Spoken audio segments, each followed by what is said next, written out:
Why can't you find love? How long have you really been single? Really? Having trouble finding that special soulmate? I can solve this one. Secrets of Birthdays, now live for purchase. Your love trouble? Over. All that and more at secretsofbirthdays.com. Soul Garden.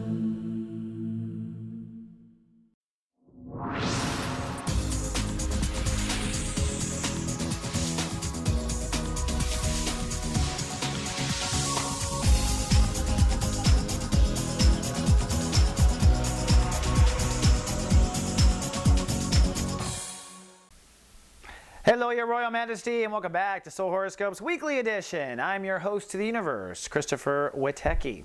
And this week, your free horoscope is sponsored by yours truly, right now at soulmart.me. If you buy a 1-hour reading, I will give you a free 30-minute follow-up that you can redeem in 2012. This is a great way to get a reading, set a lightcast intention, have me pick it up, help you along, or let's see if it came out, right? Great time for first clients too. Come on down while supplies to me last. And come on down to soulgarden.me, where we have an entire village of lions and support network for spiritual royalty like yourself. This week, actually, Virgo Jenny Watson has an article about like a reborn virgin, which is kind of funny how Virgo is writing about a reborn virgin when you're going through an intimacy transit. Very clever, Jenny Watson. Very clever. But come on down and talk about what the lions are talking about. A lot of lions. I've been reading a lot of lions, actually, come to think of it, in the last couple weeks. A lot of Leos coming in, checking in with me, getting readings. So come on down. We've got a community for you. And we're in transition. As we start this week, you are on the edge of boundaries and the beginning of a quantum leap in your philosophies. On Monday, though, you might be irritable. Monday, a tested day. The 28th degree in Pisces. What's getting tested with you? Some nerve, some boundary, somewhere. Right? And the test is whether or not you can compose and hold your boundaries when your emotions try to get in the way. In this case, emotions focused on relationships, either a relationship to someone else or your me ridge, your relationship to yourself, letting you down or not letting you down. But that's the trigger. The real issue is, can you maintain your boundary composure? So Monday is not such a fun day, to say the least. Tuesday, it's transition day. 0 means 0. The sun is 0 degrees Aries. That means energy is offline. Tuesday is a cloudy day, a strange day. The good news, though, I think immediately you'll feel at least numb. And numb is good because you've been very vulnerable to every boundary the last 30 days. So the numbness is welcome in the transition, I do believe. It does mean you are shifting what your topic is. You just spent the last 30 days on where you draw your lines and what is trust and what is intimacy. What are you comfortable with and not comfortable with? And really, boundaries and trust and whatnot will be where your God comes from. You will get holier and holier from changing your boundaries and getting closer and closer to God universe in the next 10-14 years with Neptune in this space. But now this topic coming up is your belief structure. Belief structure is the part of our soul that gives life meaning and purpose. At the end of the day, there has to be meaning and purpose. That's why religions happen. They give us meaning and purpose. And they have at critical times as humankind has come together, protected itself of good and evil, defining good and evil. This is all meaning and purpose. And when it comes to meaning and purpose, the Leo tribe is going to have a quantum leap this year.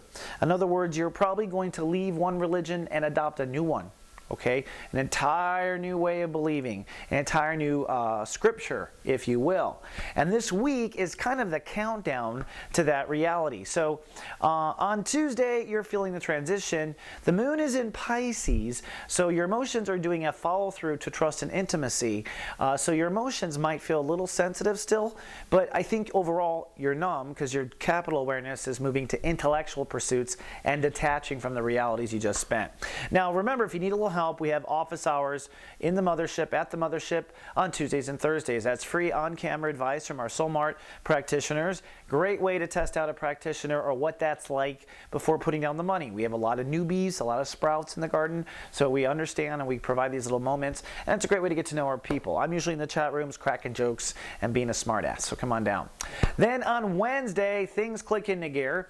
You should start to get kind of a feel for what this whole philosophy or religion religious shift is. You're starting to get a grounding on it. The moon is still in Pisces, so you're still very vulnerable, or your emotions are private and they're behind these new boundaries. So I don't think you're feeling vulnerable, but I think you probably are feeling guarded by this time. This red line represents fear, and this fear is what you'll be working out this month. By going after the new religion, you're going to have to let the old life completely die. This is the final step of the old life dying, the old lifestyle, whatever that is that you took several years to transition out of with Pluto in Capricorn and entering Capricorn. You are finally ready to leave the old lifestyle and create the new lifestyle. But believe it or not, there's fear between belief structure and that life. So, you know, whatever it is you're stepping toward, sometimes the stepping away part is the hard part. Okay. Now on Wednesday, if you're watched over by the guardian agency, I'll be sending out personal with text if you have extra strength or weakness in the Aries vibration according to your natal chart. I'll go back to your date of birth in our files and send out these with text to all of our clients, so you are covered. Your astro is covered as what you pay to do, what you pay us to do. Now moving on Thursday, it's Lightcast Day. We are already manifesting in this new vibration, even though we don't know what the hell this new vibration is about. So it's kind of a weird Lightcast Day. The sun is technically conjuncting Uranus, so you already are in a position for a quantum leap, a religious change, a jump into a new way of believing in yourself, or a new purpose in life. This may all be from the perspective of purpose. I thought I was born to be this, to be a rock and roll singer, but clearly my purpose is to be a rock and roll singing nun. Okay, it is a new purpose. Usually new purpose is built on the old purpose, but it's still new and improved. Either way, I'm not sure on Lightcast Day if you know what the new purpose is going to be, but I'll be encouraging you, if you're on any of our little touch points, to fill your heart with love and put out what you want it to be, and cast out what your heart does want when it comes to purpose, at least the essentials on Thursday. Then on Friday we just go running. Now you might go looking for purpose. Jupiter rules the day. Jupiter is the honing agent of purpose, so Friday is kind of a fun day for the Leos. It's a day of exploring the potential. If you're going to find a new religion, it might be from looking on Friday, for looking for new meaning, for looking for new purpose. Notice this soul pyramid I bring back up. This didn't go away, you know. We had our holy shift last week. For Leos, the holy shift was letting the old career go and stepping into the new career energetically. So you let the old career grow. That's really what I'm realizing the holy shift was for most of my clients, was that they let things go. They let the old side die, not necessarily fully knowing what's ahead, but letting the old die. That is still a big part of the story, and whatever your religion is, it's got to support this new legacy. In fact, purpose and legacy go side by side, actually, energetically. So this is all good, says the universe. Again, letting go of fears between the old you. The moon is still in Aries, so you're very philosophical on Friday. You're very righteous. You're probably on a soapbox maybe, or you're out there doing research like a bookworm. But you are learning Friday in that sense emotionally. It's a cool, chill day. Don't forget, if you want a little company, we do have SG Live on Fridays. Carolyn Nagel and myself. We're going to talk about courage now. What is courage? What goes into courage? How do you make courage anyways? Well, it's what Aries are good at. It's an Aries vibrational thing, and we'll get down to the nitty-gritties of courage at 11 a.m. Pacific, 9 a.m. Honolulu, or 6 p.m. in London. And if you can't catch us live or in our chat room, come on down. We have it recorded. Just come watch it over the weekend. Then this weekend, I'm happy to announce a new holiday here at Soul Garden. Not quite as loving as Love Fest Day, but certainly just as important. It's called Your Heads Up Uranus Weekend. Whenever the sun conjuncts Uranus, we're going to have Your Heads Up Uranus holiday. This is where you kind of come out and just talk about where your head's been up Uranus. And what I realize is Uranus is an innovation vibration. It's a quantum leap. It's going to be why you go from Christian to Buddhist, or Buddhist to Christian, or whatever your religious shift is, right? Your new purpose in life is. But I realize the only reason why human beings can have such a leap is because they were so stubbornly had their head up Uranus.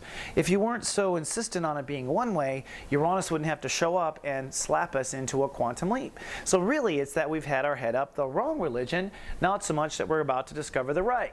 So if you want to come on down to soulgarden.me, we'll be actually celebrating that fact, talking about where our head's been in the Love Lounge and everywhere we chat. But for you, it is probably the moment when you start to see the light, or at least not see the dark anymore.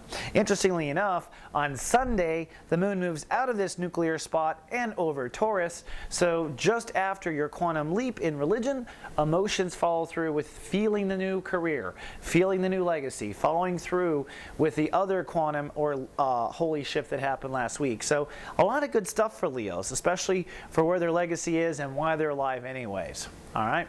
Okay, Royal Majesty, that's all I have for the 7-day forecast. Be sure to come check us out in chat or buy a reading or whatnot. Connect personally if you can. Otherwise, I'll just see you here in 7 days. Until then, live, love, be.